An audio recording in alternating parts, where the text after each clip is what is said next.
አንድ እንደሰበር መረጃ ነገር ይፋ ሆኗል። የተረጋገጠ ነው። ለማረጋገጥ ሞክረናል። ወደ ስራው ደውለን የአማራ ክልል ርዕሰ መስተዳድር ነኝ የሚሉት አቶ አረጋ ከበደ ሹምሻሃ አካባቢ ወደ ላሊበላ እዛ ሲደርሱ አጃቢዎቻቸው ጥቃት ተሰንዝሮባቸው ነበር። ጥቃት ተሰንዝሮባቸው እሳቸው ተርፈዋል። አጃቢዎቻቸው ግን ያው የቆሰሉም የሞቱም አሉ። ያን እንግዲህ ተከትሎ ለጥቂት ነው ያመለጡት። አየር ማረፊያው አጠገብ ስለነበሩ አብልጠው በአካባቢ ሄደዋል። ሁሌ ያ ሲደረግ የፈሪ በተል ሁሌም ታውቂያለሽ፣ ትመለከቻለሽ። የተለመደ ነገር አለ። እንደዚህ አይነት ሲደረግ እዛው ጋር ያሉ ታጣቂዎች አሉ ያሰማራኋቸው ያለው እንደዛ አልነበረም የሞከረው። ዛሬ የድሮን ጥቃት ነው የተፈጸመው በሱም አካባቢ በሰከላ ትምህርት ቤት አካባቢ ትምህርት ቤት ውስጥ ከሚፈራረስ ድረስ ማለት ነው። ደህና ማርያም ያለው ትምህርት ቤት እስከሚፈራረስ ድረስ የድሮን ጥቃት አድርገዋል። የድሮን ጥቃቱ የገደለው የለም ተቋም ከማፍረስ ውጭ በከባድ መሳሪያ ጭምር ትምህርት ቤት አፍርሰዋል ወታደሮቹ። የሆነ ሆኖ አረጋ ከበደ ለጥቂት አምልጠዋል። አይ ቲንክ እስካሁን ድንጋጤው የሚለቃቸው አይመስለኝም። ይደነግጣሉ።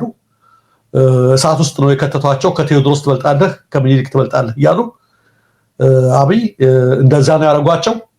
ከፍተኛ ድንጋጤን ያረፈው ሲነበሳጩ የከረሙት እነሱ ግን ጥቃቱን የፈጸሙት የምኒልክ ፋኖች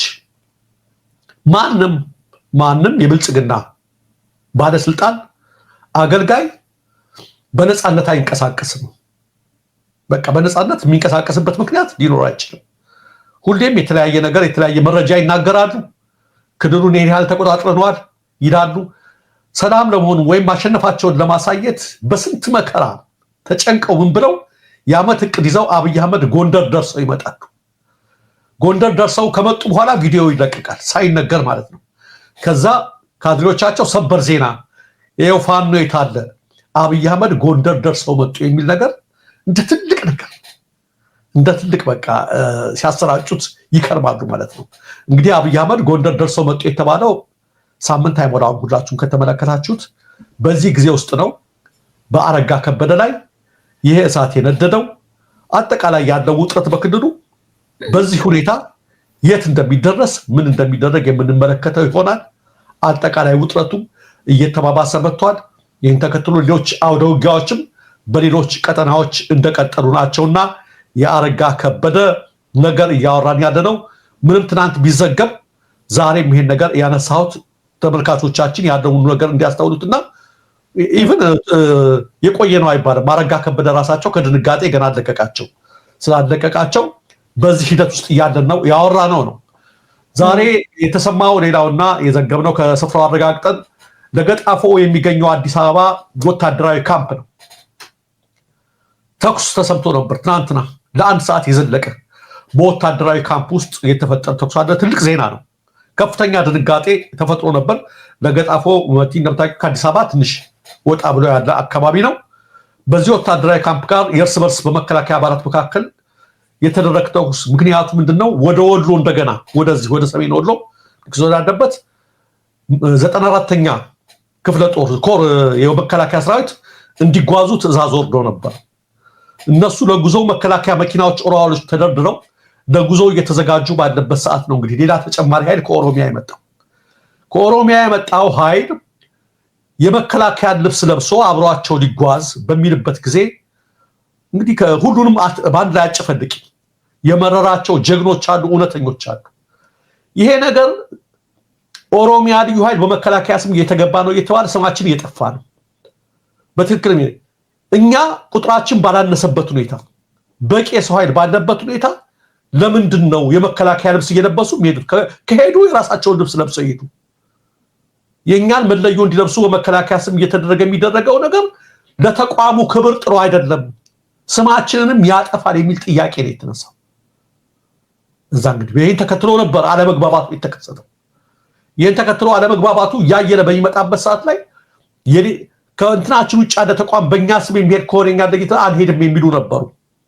ያኔ ወደ እርስ በርስ ኩኩስ ወደ አምባጓሮ የሰለቸው ነው ሁሉ ተፈጥሮ 12 ወታደሮች ናቸው የሞቱት። የቆሰሉም አሉ። የቆሰሉት ወደ ሆስፒታል ተወስደዋል። ከዛ መጥተው ይሄን ነገር ያበረዱት ከፍተኛ የጦር ጀነራሎችና አዛዦች ናቸው የተደወላቸው።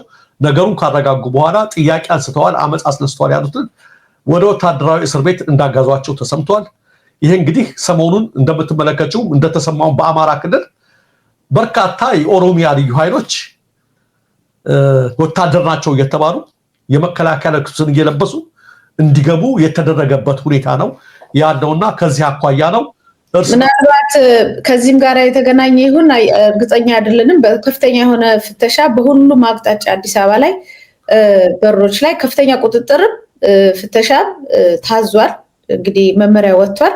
ስለዚህ ከዛሬ ጀምሮ ከፍተኛ የሆነ እንደውም መሳሪያዎች ገብቷል የሚል ጥርጣሬም ስላላቸው ያንን በሁሉም አቅጣጫ በተለያየ መልኩ ጥብቅ የሆነ ፍተሻና ቁጥጥር እንዲደረግ የሚል መመሪያ እንደወጣ ደግሞ መረጃ ደርሰናል። ሌላው መከላከያው የራሱን ገጽ ግንባታ ላይ ያሉ አሉ፣ በሌላው በኩል ደግሞ ያንን ገጽ የሚያበላሹ አሉና ይሄን ነገር ነው ጋር ባለፈው ጡት የቆረጠው ማን ነው የቆራረጠው የገደለው ማን ናቸው ምናምን ሲባል ጠቅላይ ሚኒስትሩን በአደባባይ ሸኔን አምጥተን ዩኒፎርም አልብሰን ስልጣን ላይ አልሰጠንም ወይ እኛ እኮ እንደዚህ አይነት ደጎች ነን በሚል አይነት ንግግር ተደርጓል። ዞሮ ዞሮ አንድ ቪዲዮ ደግሞ ላሳይና ይሄን ምናልባት መከላከያው ስሜ ጠፍቷል ስማችን በጣም እየጠፋ ነው ለሚልበት ሌላ ማስረጃ እዚህ ጋር አንድ ቪዲዮ አለ ላስገባና በተመልሰን ልምጣ።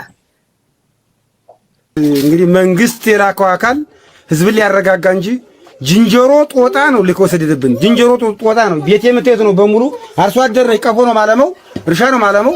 እኔ የምፈልገው ከመንግስት ማዳበሪያና ውሪያ ብቻ ነው፣ ሌላ የምፈልገው ነገር የለኝም።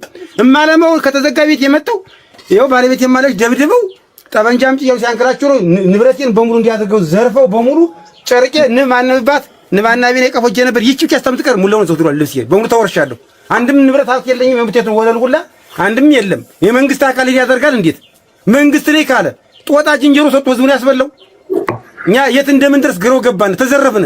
አርሶ አደር ታን ሁለት ቀን የምዘረፈው እኔ የምታዩት ቀፎ ነው ማንበው እርሻ ነው ማርሰው ሌላ ማድረገው ነገር የለኝም። እንደው የተወርሸ ዘርፍ ያለው ንብረት የለኝም።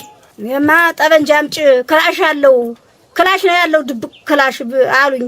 አረ ክላሽ የለውም አብራራው ነው ያለ ብዬ ብር አብራራውንማ እናውቀዋለን። ክላሽ አውጪ አሉኝ። ደበደቡኝ። በዚህ ጎማ ታስሬ ተደበደፉኝ። በዚህ ጎማ ደበደቡኝ። አረ ተውኝ ብዬ ብር ቀየሱን እዩት ሙላውን ማረኩት። ባንካስ እየገቡ ጠላ የለ ሳፋ የለ ዶን ጅበራውንስ ቢተውልኝ ምን ተጅበራ ያነሳለ ዘመድ ውድ ማረጉት ሙላው።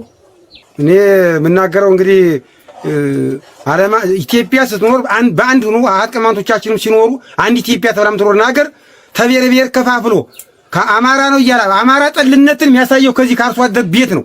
እንግዲህ አንድ የንጹሃን አርሶ አደር ቤት እንዲኖር መዘረፍ ነው። አሁን ያው ጉር ነው። በጦሙ እንኳን የበሉት ዛሬ አረብ ነው። በጦሙ ነው ሲበሉት ይዋሉ። አሁንም ደግሞ የወንድሙ የእህቶችን ሀብት ንብረት ዘርፈዋል።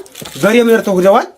አንድም ነገር የለም። ተዘርፈናል በሙሉ መንደሩ አንድ የለም። ዘርፈው ነው በሻቸው ከተውት ይሄዱ የወስቱ እርጎ አይቡን የብር ባርጓ ወጥተው በጾሙ ማለት ነው። ይሄ በሙሉ ባንካት የተወጎጎማ ነው። አርጌ ሳጥኔ እንዲሆን ውድማ ተቀምጦ ያለ ይሄ ማየት ይቻላል። እንዳየው ነው እንግዲህ ደረጀ ምን ይባላል? ከነዚህ የበለጠ ምስክርነት ከነዚህ የበለጠ በራሳቸው ላይ የደረሰባቸውን መቼም ዋሽተው እንትን ብለው አጥንተው ሊሆን አይችልምና እኔ አርሶ አደሩ ባላገሩን አምነዋለሁ። የሆነባቸውንም ነገር በዚህ ሁኔታ በግልጽ ተናግሯል። ይሄን ደግሞ ያደረገው የመከላከያ አባላቶች እንደሆኑ በግልጽ ተናግሯል። እና ውስጥ ያሉ የመከላከያ አባላቶች በእውነቱ የሆነ ይሄ ነገር ለምን በእኛ ስም ይደረጋል የሚል ጥያቄ ካላቸው ቫሊድ ነው፣ ትክክለኛ ጥያቄ ነው። በምን አይነት ስዕል እየተሳሉ እንደሆነ ከወዲሁ እንደው ሊያውቁትም ይገባል ለማለት ነው ደረጃ።